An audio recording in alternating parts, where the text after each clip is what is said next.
विशेष तौर के पर नौजवानों से निवेदन है, आज आपको ये सच्चाई नहीं पता, पर जिस दिन आपको ये सच्चाई पता चलेगा, और मैं सच्चाई बड़ी गंभीरता से एक दफे नहीं,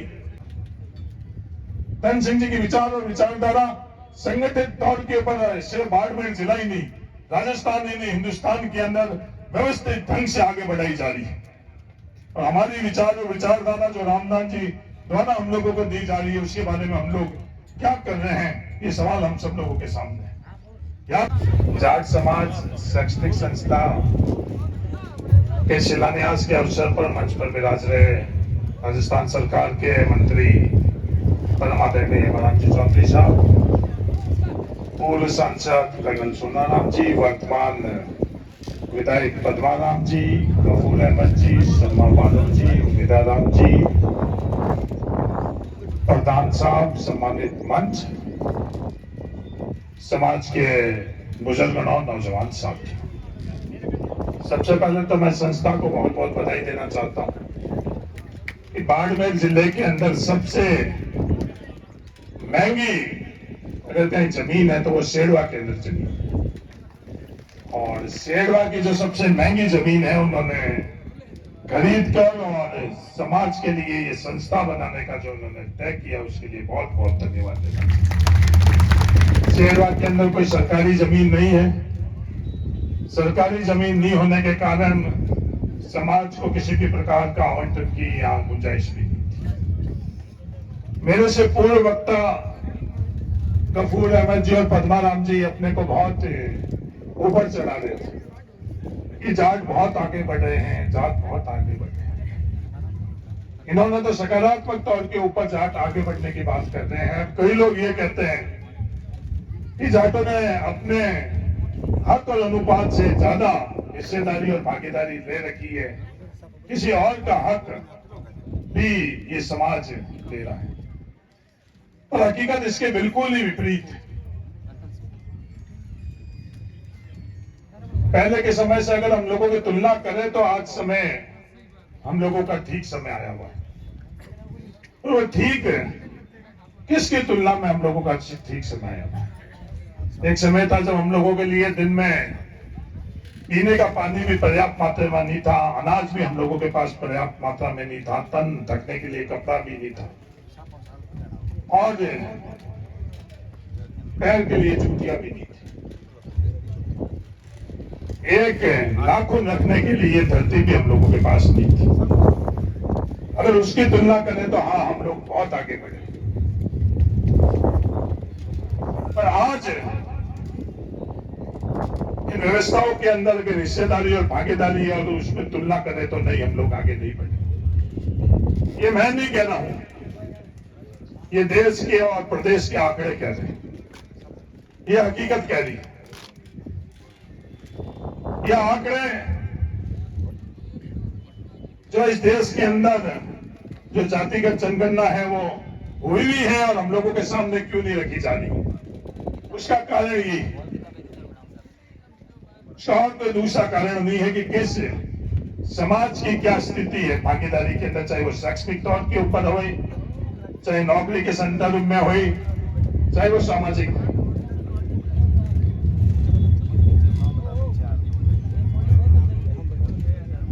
भरतपुर और धौलपुर के जाटों के संदर्भ के अंदर एक राजस्थान सरकार ने कमेटी बैठाई और भरतपुर और धौलपुर के जाटों को ओबीसी का आरक्षण इस तर्क पर नहीं किया गया कि वह राजस्थान के दूसरे जाटों से साधन संपन्न है, राजस्थान के दूसरे जाटों से वो आगे। और उस कमेटी का जो रिजल्ट आया, कमेटी के अंदर जो आंकड़े आई हैं, राजस्थान के औसतन जो भूमि है उनसे 1/5 भूमि भरतपुर और धौलपुर के जाटों के पास है। राजस्थान के अंदर जो नौकरी है, उस नौकरी के अंदर 1/6 हिस्सा जो अनुपात के तौर के ऊपर है वो भरतपुर और धौलपुर के जाटों का है। लगभग यही अनुपात पूरे देश के अंदर और पूरे राजस्थान के अंदर अगर जातिगत जनगणना होगी तो हर किसी का, इसी के कारण जातिगत जनगणना के संदर्भ के अंदर वो होने के बावजूद भी स्वास्थ्य की जाती है। और वो स्वास्थ्य इसलिए नहीं करी जाती है क्योंकि हम लोगों के भी वो प्राथमिकता नहीं है। हम लोगों की प्राथमिकता क्यों नहीं है? क्योंकि दुनिया हम लोगों को जो हमारा हक और अधिकार और न्याय के लिए जो फैसले होने चाहिए उस दिशा में हम लोगों को नहीं जाने देती। जहां कहीं भी विवाद करना होते हैं, बिना आधार के विवाद करने होते हैं, बिना तर्क के विवाद करने होते हैं, बिना नियम के विवाद करने, उसके अंदर तो हम लोग बहुत भाग्यवान होकर और शामिल हो जाते हैं। पहले जातिगत जनगणना जिससे हम लोगों के खुद की धर्म, मैं दुनिया का उदाहरण नहीं देना चाहता हूं, मैं जॉर्डन का उदाहरण देना चाहता हूं। जॉर्डन के अंदर लगभग 15-20 हजार घर जाटों के, 15-20 हजार घर जब जाटों के, उसके अंदर 51 कमरों तक का सफर भी हम लोग नहीं कर पा रहे। मन सबका है, किसी भी जाट परिवार का ऐसी बात तो नहीं, मन नहीं है, पर पीछे गुंजाइश कितनी उस हिसाब से ही आगे पैर रखे जाते हैं। और जो लक्ष्य हम लोगों के 51 कमरे का है उसके लिए भी आज अभी तक हम लोग संघर्ष करें कि 51 कमरे जो तय किया हुआ है, संस्था ने तय किया वो 51 कमरे भी तक हम लोग पहुंच सके या नहीं पहुंच सके। अगर हम लोगों के पास ताकत होती, हम लोगों की ये स्थिति होती, तो क्यों हम लोग एमएलए की तरफ देखते हैं, क्यों हम लोग प्रधान की तरफ देखते हैं, क्यों जिला प्रमुख की तरफ देखते हैं, और क्यों हम लोग जिला केंद्र और किसी के लिए देखते? खुद ही बिना किसी से मांगे और कमरे बनाकर और सबको बुलाकर उनका स्वागत करते हैं। जो दूसरे समाज जो आर्थिक तौर पर मजबूत है वो लोग करते हैं। आप खुश रहने के लिए तो आप लोग कह सकते हैं और हम खुश होने के लिए स्वीकार कर सकते हैं, और स्थिति जो है वो स्थिति हम लोगों की ये स्थिति है। इस स्थिति से हम लोगों का आगे कैसे बढ़ना है वो हम लोगों के सामने बहुत बड़ी चुनौती है। वो आगे बढ़ने के लिए हम लोगों के पास मात्र हम लोग जागरूक होए, शिक्षित होए,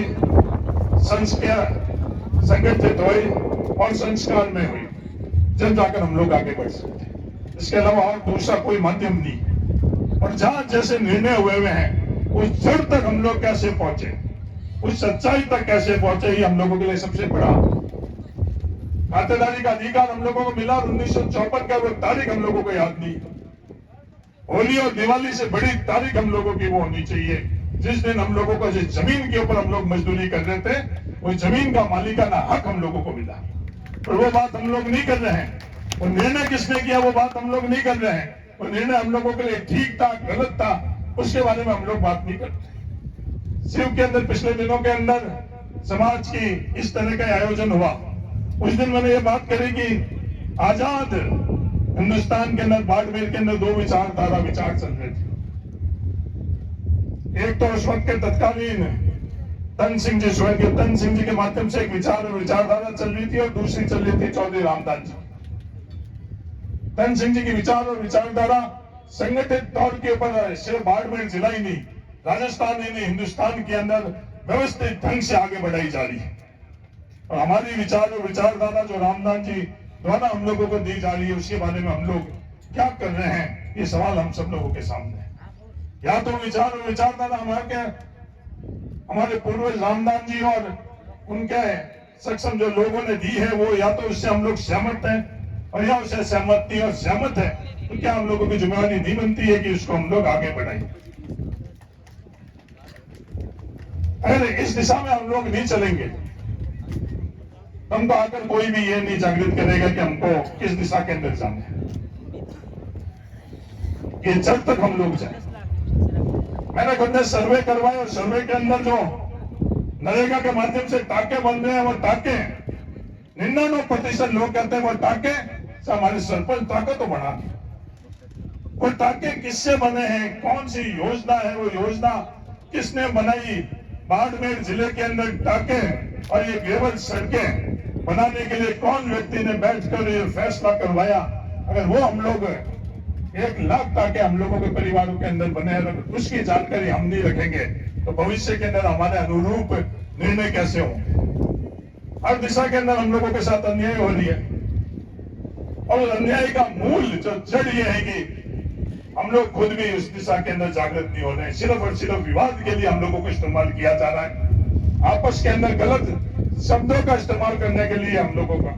जयपुर और दिल्ली के अंदर बैठकर वो लोग तय करते हैं हमारे परिवार के अंदर जो उनको विवाद कराने होते हैं, जो उनको विघटन करना होता है, जो उनका एजेंडा है उस एजेंडा को आगे कैसे बढ़ाना और जो हम लोगों का एजेंडा होना चाहिए वो एजेंडा कैसे रोका जाना है, सिर्फ उन ताकतों का ही नीचे धरातल के अंदर किसी न किसी और स्वरूप और रूप के अंदर वो आगे बढ़ रहे हैं। ये सब बातें अगर हम लोग समझेंगे नहीं, ये बात हम लोग जानेंगे नहीं और ये बात हम लोगों की प्राथमिकता नहीं रहेगी तो किस तरह से हम लोग आगे बढ़ेंगे।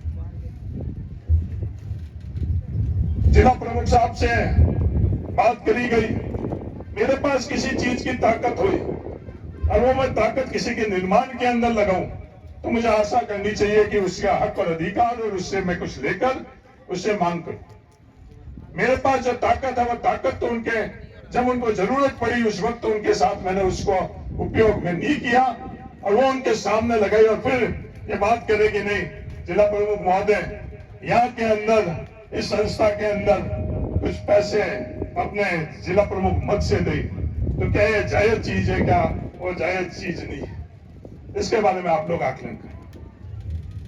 पद्माराम जी आए, पद्माराम जी ने कहा कि जिला प्रमुख से आप बात करो कि संस्था के अंदर जो मेरे विधानसभा क्षेत्र के अंदर है कैसे संस्था के अंदर जिला प्रमुख महोदय कुछ अपनी जिला प्रमुख की राशि स्वीकृत करें। तो पद्माराम जी को मैंने यही कहा कि जो जितना जिला प्रमुख पर मेरा हक है उतना ही आप लोग आपका खुद का हक है और जो आप कहोगे वो जिला प्रमुख करेगा, इतना मेरे को विश्वास है। तो ये विश्वास इस जाजा में बैठे हुए तमाम लोगों को ये विश्वास होना चाहिए।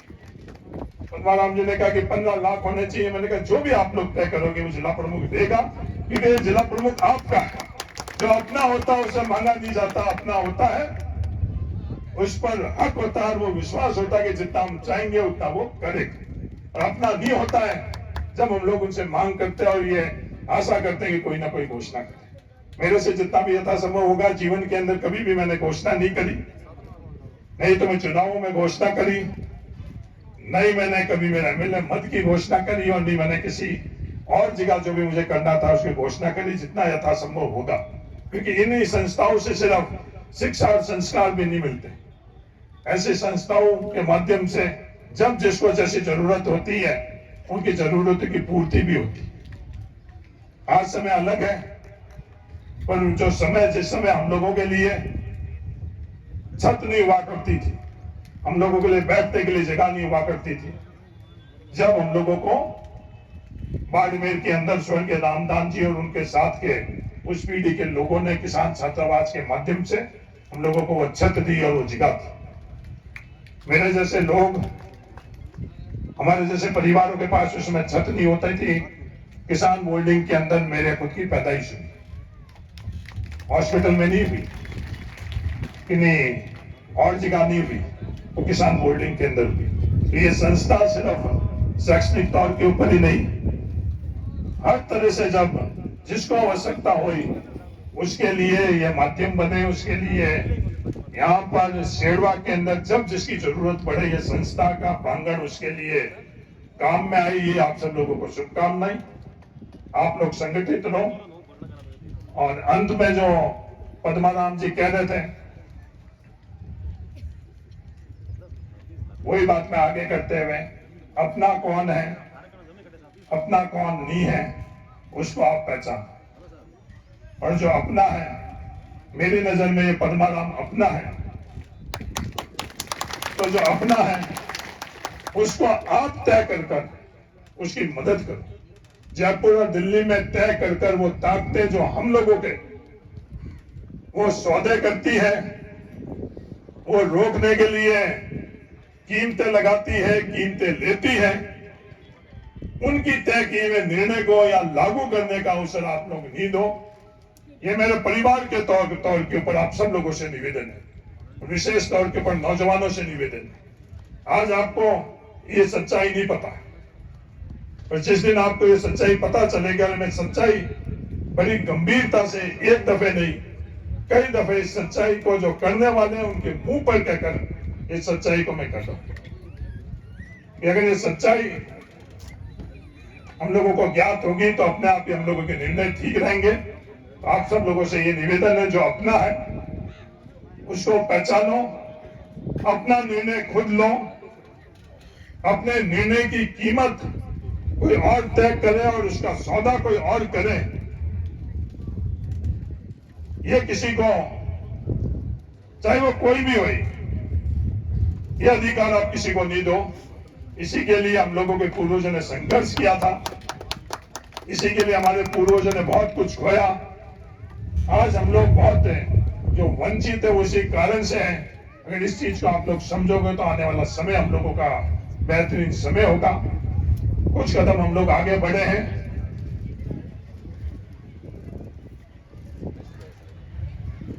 कुछ कदम हम लोग आगे बढ़े और यहाँ पर्ची है कि जिला प्रमुख महोदय से घोषणा करनी। जब वो खुद स्वीकृति दे देंगे तो इस परिवार के अंदर अपने आप ही पता चल जाएगा। आपने बोला कि 15 लाख रुपए जीवे जिला प्रमुख द्वारा, तो स्वीकृति आएगी तो सबको पता चल जाएगा कि कई जगह घोषणाएं होती है, पर घोषणा के बाद में आने में और घोषणा के अंदर भी बहुत अंतर रह जाता है। इस दिन उनकी घोषणा का पत्र मिलेगा जब हम सब लोगों को पता चल जाएगा। मुंह से घोषणा करने से कुछ नहीं है। अगर कल ये पत्र हम लोगों को स्वीकृति का मिलेगा तो अपने आप ही सबको पता चल जाएगा। तो आप सब लोगों ने यहाँ बुलाया, उसके लिए तहे दिल से धन्यवाद। जो रामदास जी ने सफर की नींव रखी और शुरुआत करी, हेमाराम जी ने वो सफर को आगे बढ़ाया। वो सफर हम लोगों के लिए अमर है, उसके लिए हर कोई योगदान करे। लाखों और करोड़ों रुपए के ये जो नगाड़े बज रहे हैं, उसमें कोई 100, 500 और 1000 दे रहा है, उसका योगदान कम नहीं है।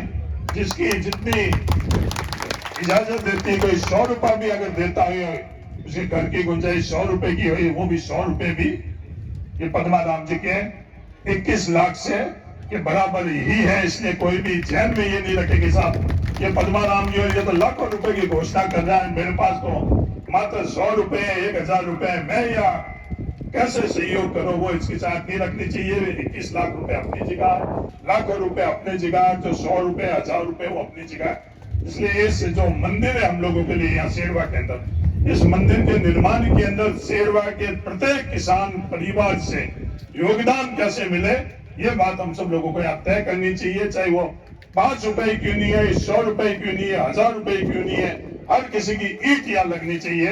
ये मेरे आप सब लोगों के लिए शुभकामनाएं है। आप लोगों ने यहाँ बुलाया उसके लिए तहे दिल से धन्यवाद। धन्यवाद। जय हिंद। राम राम।